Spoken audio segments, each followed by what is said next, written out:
Hey guys, it's EJ with Blockpad, and today we're going to take a look at style rules, specifically generally applied styles. I thought the best way to do that would be to show you a file that I formatted only using style rules. So this is the file we started with, and we got to this using only style rules. First, the two big benefits of style rules that I see them, and that's if you make new content, for example, a new heading, and change that to heading 1, that's going to be automatically formatted exactly how you've set using style rules. So for all new stuff, you don't have to make some new um, formatting. Now, the second big benefit is that after you've made everything, if you do want to make a change, it can be very simple if you've got style rules set up. So for example, I can change the heading font family to be Arial. And that's going to do that all in one place instead of reapplying it to each and every individual one. Now I'm going to right click and clear that style and close out.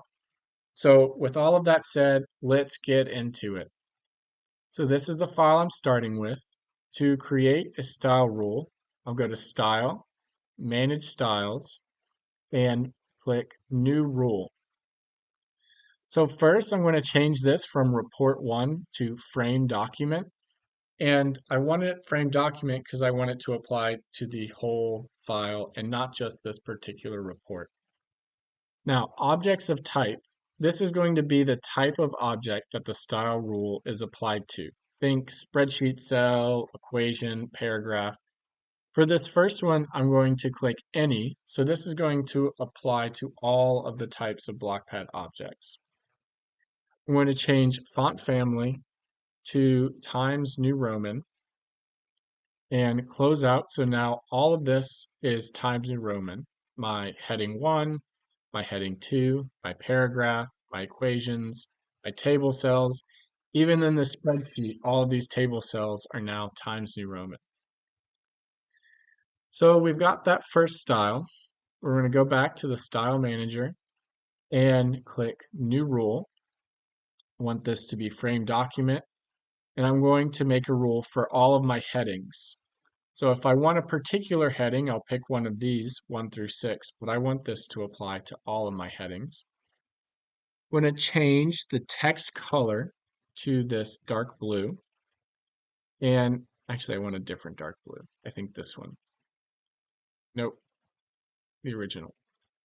And I'm also going to change the spacing before to be 8, and that's going to make an 8-point spacing. And I'm going to change spacing after to 2 millimeters. That's just to show you guys that I can use millimeters there if I want to. Moving on, I'm going to make another rule, this time just for heading 2. I'm going to change the font size to 14. I'm going to change the text color to this dark red and click OK. I'm doing that to point out that if I select heading 2 and press this down arrow, well, first of all, it's not going to let me because I need to change this to frame document. It's not going to let a report level go below a frame document. I'm going to change that to frame document. Now I'm going to press this down arrow and it's going to turn blue. Press up, it turns red, down, it turns blue. And that's because if there's a conflicting style rule where there's a property that's kind of defined in 2 places, Blockpad's going to look at the most recently defined. Notice it doesn't change the text size, the font size that we changed, because that's not conflicting with these 2 style rules. It's just the color. So I'm going to leave that as being overwritten. I'm going to make another rule. This time, I'm going to remember to press frame document. And I'm going to go to paragraph. For paragraph, all I'm going to change is the spacing after to be 6 and press enter.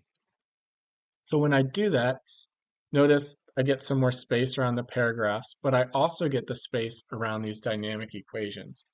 And that's because Blockpad considers dynamic equations to be held inside of a paragraph.